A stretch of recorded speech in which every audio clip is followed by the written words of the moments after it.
আসসালামু আলাইকুম, welcome back to my YouTube channel. তো আশা করি সবাই ভালো আছেন। আজকে আবার নতুন একটা রেসিপি নিয়ে চলে আসলাম। তো আজকে মুরগি গোশত রান্না করা হবে। আর সবাইকে জুম্মা মোবারক। এদিকে করলা ভাজি করা হইতেছিল।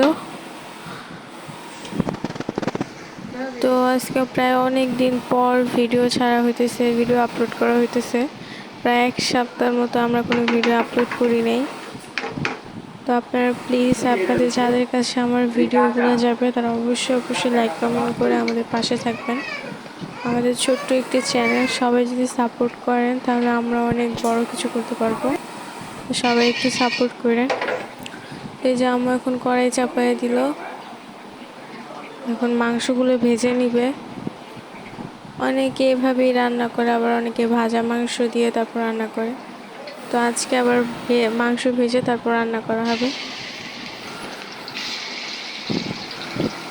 আমরা বেশিরভাগ সময় মাংস মাথায় রেখে বসায় দিই, ভাজা হয় না। তো মাঝে মাঝে ভেজে রান্না করা হয়। তো আপনাদের কাছে কোনটা বেশি ভালো লাগে তারা অবশ্যই কমেন্টে জানাবেন। আর যারা ভিডিওটি দেখতেছেন তারা অবশ্যই লাইক কমেন্ট করবেন। দয়া করে আপনাদের একটা লাইক কমেন্টই আমাদের প্রত্যাশা হতে পারে। তো এই যে মাংসগুলো এক এক করে দিয়ে দিতেছে সব।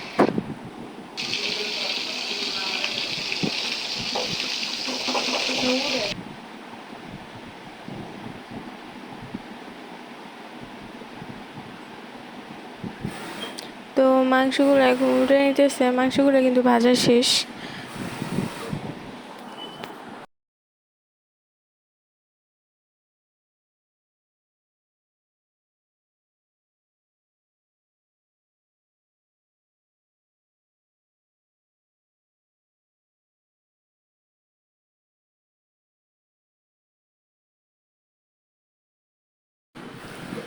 পাতিলা দিয়ে দিল,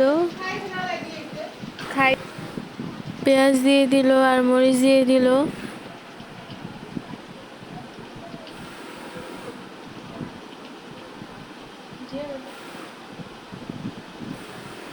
তেল দিয়ে দিল। তো এখন পেঁয়াজ মরিচগুলো ভেজে নেওয়া হবে।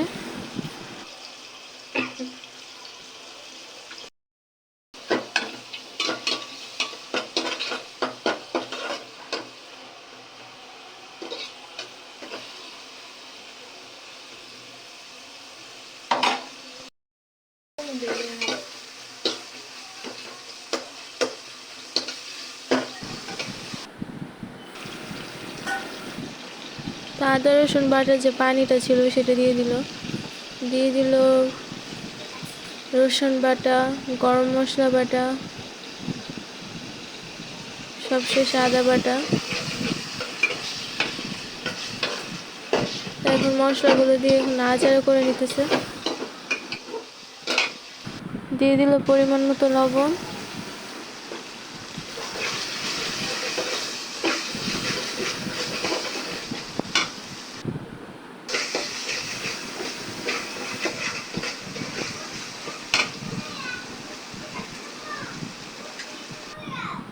পানি দিয়ে দিল।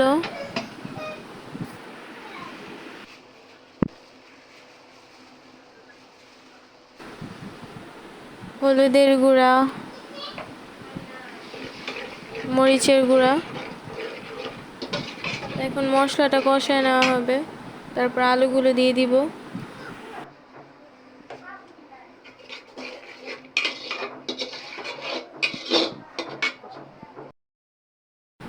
মশলা কষানো শেষ, এখন আলুগুলো দিয়ে দিতেছে। এখন আলু দিয়ে কষায় নেওয়া হবে।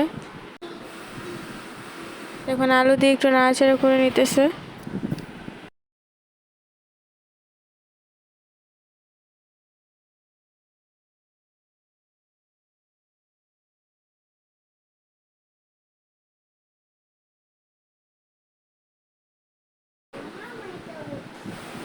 ঢাকনা দিয়ে ঢেকে দিলাম।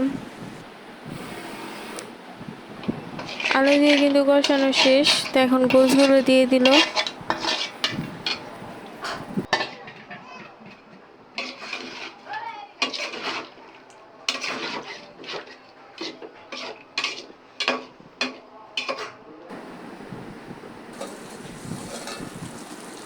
দেখেন তো তরকারিটা প্রায় কষানো শেষ, এখন পানি দিয়ে দিব। আর কিছুক্ষণ জাল হবে, তারপর পানি দিব।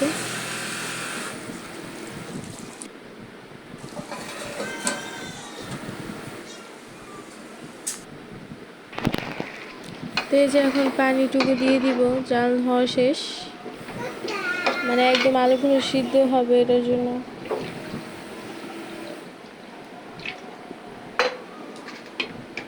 তো আমরা আমাদের পরিমাণ মতো পানি দিয়ে দিলাম।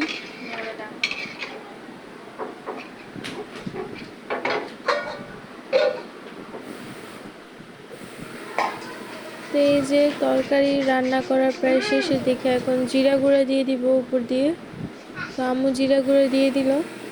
তো আজকের রেসিপিটা এই পর্যন্তই। সবাই জানাবেন রান্নাটা কেমন হয়েছে, আর ভালো থাকবেন, সুস্থ থাকবেন। আল্লাহ হাফেজ।